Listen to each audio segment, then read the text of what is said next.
Hey, what's up, guys? I'm on my way to the gym. I just had a thought. Well, actually, I had the thought yesterday, but I just felt like talking about it today.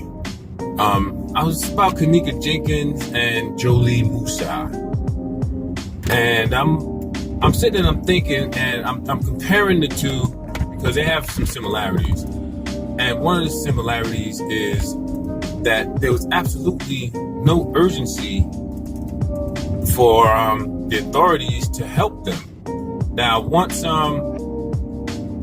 I guess after a minute, Jholie Moussa, once she got missing, the FBI, they say the FBI was working on it, and the police were also on it, and they was doing they was talking to people out of town, and they was following the leads, which is good. But I'm talking about the initial reaction. It's like, when our kids go missing or something happens to our kids, there's never any urgency. They always assume that, I don't know, I guess because it's a black child, they always assume that the kid is just, hanging out or just out or just doing something. You know what I mean? It's never, oh my God, this kid's missing, we got to find him. It's always, let's wait, she'll come up. She's probably with a friend, but she's probably, how kids are. You know what I'm saying? It's always that. It's never like jump to it. Now I know Kenneka was 19, so they couldn't put out an Amber Alert for her, but the lady asked them to do something as simple as reviewing the tapes. Now, I'm sure they would have done that for a little white girl. Little white girl, precious little Barbie little white girl was missing. Her friends couldn't find her. The least they would have done was run back the tapes. They may have called the cops. They may have searched the hotel themselves. They may have done all of that. But the least they would have done was rewind the tapes a few hours to see if they saw the girl. And that wasn't the case with Kenneka. And, I'm sure a lot of our other kids that go missing. Parents report their kids missing, and they say, most parents say, I know my child, they wouldn't do this, they wouldn't be missing, they wouldn't be gone this long, they would have called by now, whatever. And it's always, just wait, give it some time. And that really bothers me. And the same thing with Jholie Moussa. They would not put out an Amber Alert for her. The girl was 16 years old. I mean, come on. Just because, she wasn't drugged from the house, just because somebody didn't drag her from the house, or nobody, knew of any harm being done to her, you can't put out an Amber Alert? That's crazy. And I think that's an issue, kind of worldwide. I really think that goes on. I don't think there's any urgency when something happens to one of our kids. It was the same thing. Like I said, Kenneka was 19, so they couldn't put out an Amber Alert. But damn, they basically didn't do anything.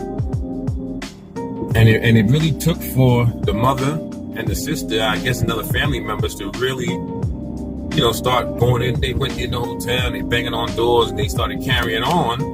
It took all of that for them to get any kind of assistance.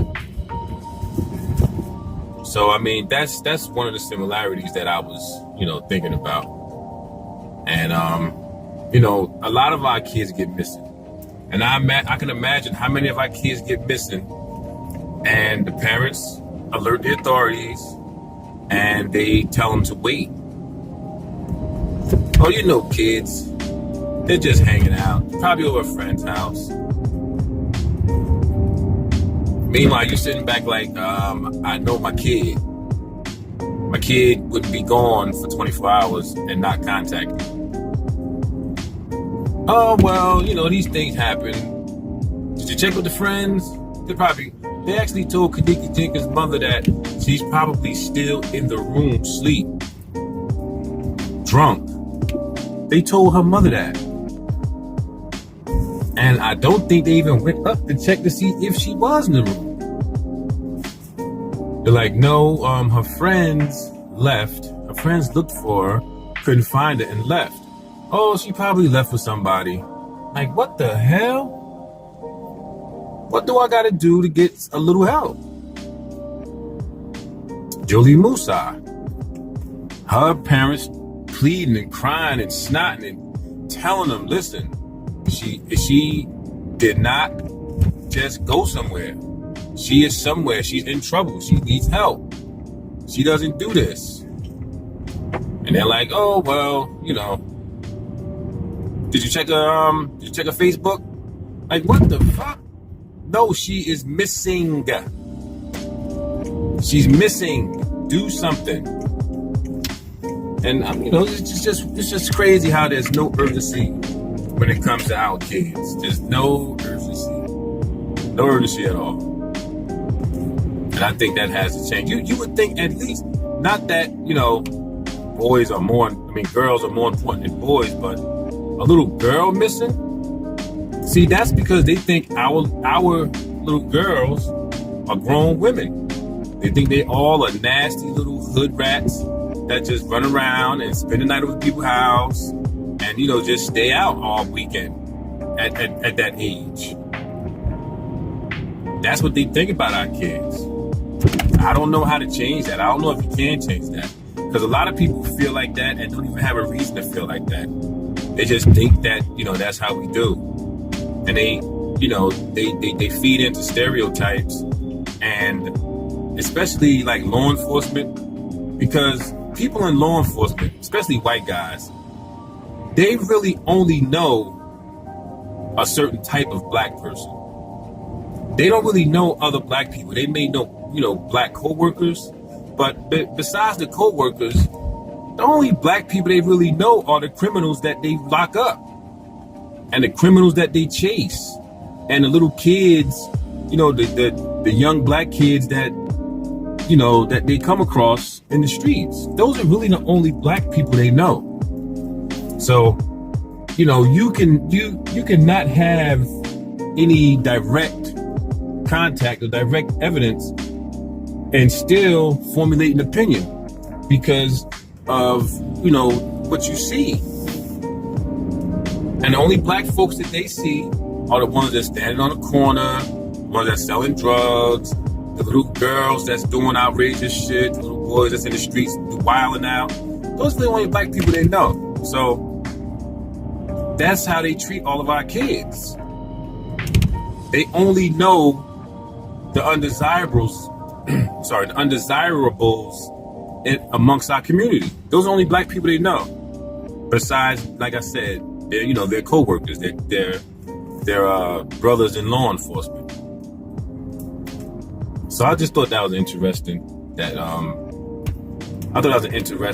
Similarity, and I'm sure if you look hard enough, you find more stories of black people reporting their child missing, and the police pretty much just poo-pooing that shit like, yeah, okay,